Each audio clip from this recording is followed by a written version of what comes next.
guys and gals, Larry here from Drake Wing Gaming. Something about on Twitter, the Gaming Dragon. Today I'm coming back at you another Let's Play episode of When I Knew You.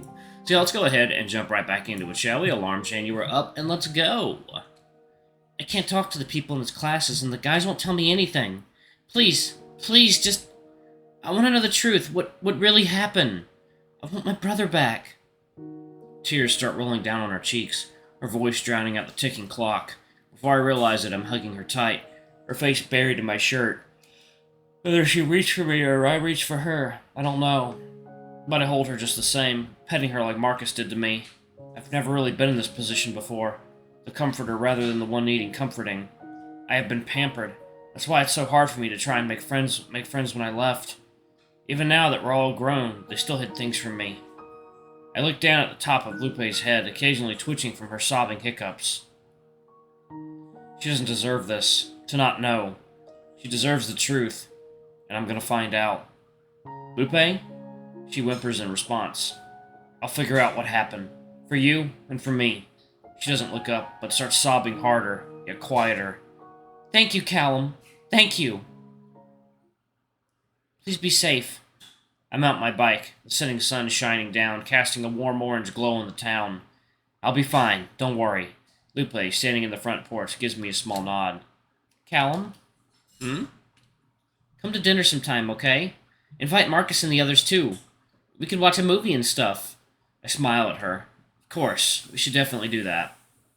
She smiles back, the enthusiastic energy coming back to her. Good, I'll see you then. Yeah, until then. Oh, yeah, and, my dad says hi to your mom and dad. She giggles. I'll be sure to tell them. After one last wave, I pedal away through the dark street. Lupe thinks something happened to David. She confirmed my suspicions, intentionally or not, that he didn't just run away, that the others know more than what they lead on.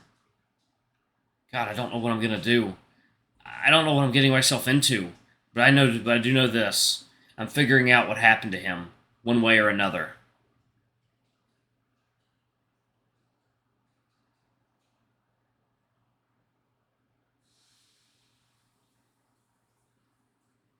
Callum? Callum! Callum! Ah! I jump back, scooting away. Ah! Aw, your face! David's laughing hard, holding his stomach tightly and doubling over. My half-awake brain seems to finally catch up, and I stand up to punch him in the arm. Idiot, you're gonna give me a heart attack! Haha, you were all like, wah! Was not. Where to? Hey, David! I look behind David and see Marcus make his way up the small hill over to us. Aw. Come on, dude, I told you not to wake him up.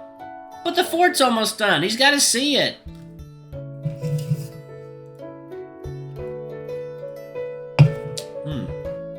Still.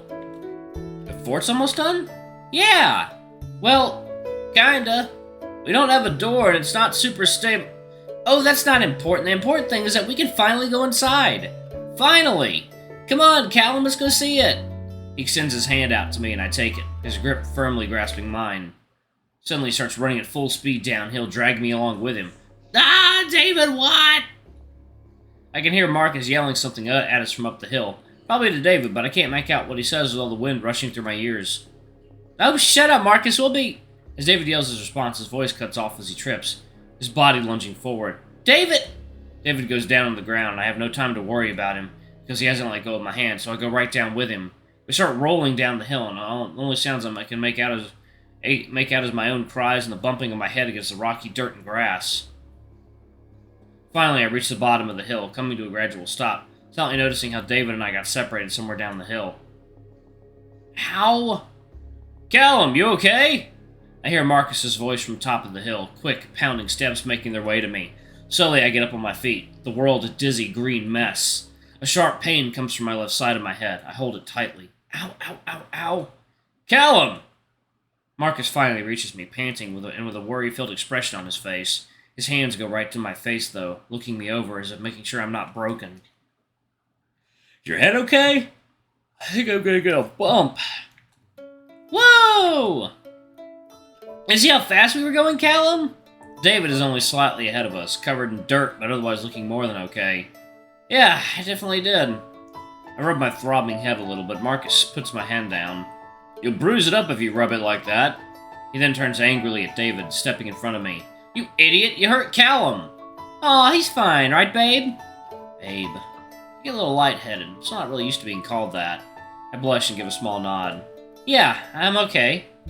See? He's totally fine. You're just being uptight. I can feel Marcus get closer to me, shielding me with his body almost instinctively. You think Mr. and Mrs. Diaz aren't going to notice he has a bump on his head? It'll go away. It's like a reminder we were having fun here. I guess so. Come on, onwards! David starts marching merrily towards the fort, humming a shanty, I think. He's so selfish. It's okay, Marcus. I'm fine, really. I want to go see the fort. He smiles at me, though he still looks at me with a worried face. The music mixing is not great in this particular part. Alright, if you say so. The fort came out really cool. You're gonna love it. Dun dun! I present to thee the Man Cave!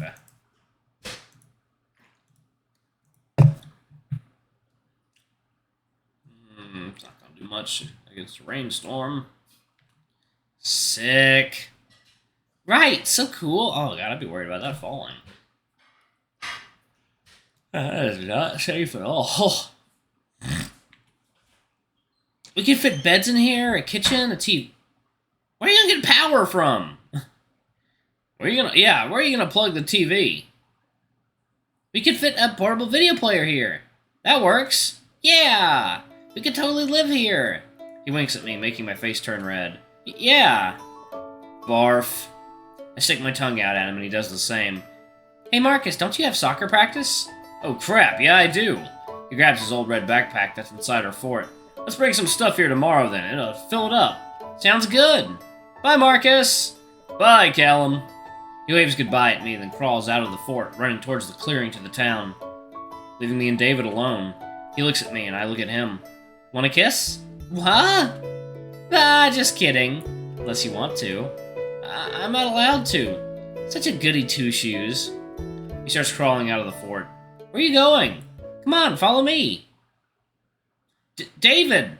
Come on, just a little more. We're climbing up a tree now, a really tall tree, making our way to the top. Well, at least. David's already at the peak. I reach a shaky hand toward him and he grabs it, pulling me up hastily. I squeal as he does, scared he might drop me and I fall to my death. But he doesn't, and now I'm sitting right beside him on a very thick branch.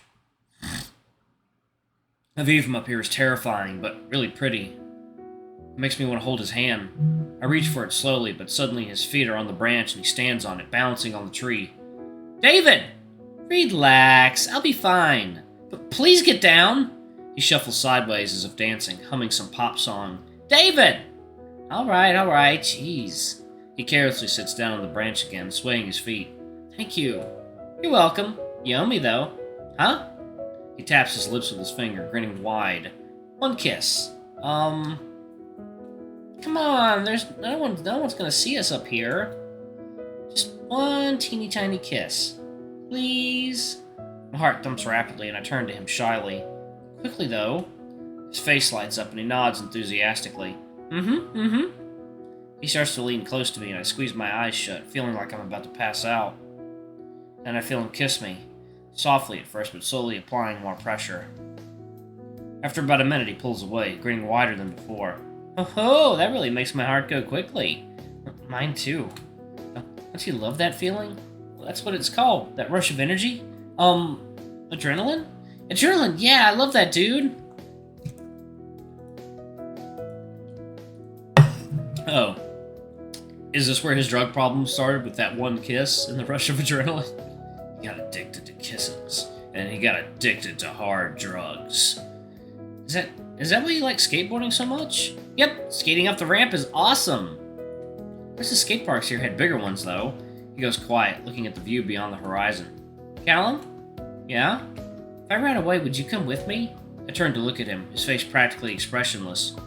Why would you run away? It's so boring here, dude. There's nothing here that gets my heart thumping except you. There's so many cool places where you can do a bunch of stuff. Like skydiving, or bungee jumping, or heck, even scuba diving. The closest ocean to us isn't for another like 600 miles. I want to go somewhere amazing. I want to feel my blood start pumping. He turns to me, smiling, yet I feel like he looks right through me. and I want you to come with me. You're one of the only things that make me feel like I'm actually alive. David. What do you say, Callum? Would you run away with me? Yeah. I blink awake, my blurry vision focusing on a red smudge not too far from me. After a couple of seconds, the smudge becomes numbers, and I realize I'm staring at my alarm clock. It's buzzing loudly, and the time is 12 minutes after it's supposed to go off. I groggily reach for it and slam the stop button. I gotta start using my phone. This clock is fucking annoying. I hear a knock on my door and hastily sit up. Yes? Callum, you up? Yeah, I'm up. Good. Start getting ready. You're gonna be late. Yeah, I am. Alright, breakfast is almost ready, so be quick. Okay. I hear his footsteps fade away, and I jump out of bed, quickly getting ready for the day. Strange, I've never dreamt of memory before.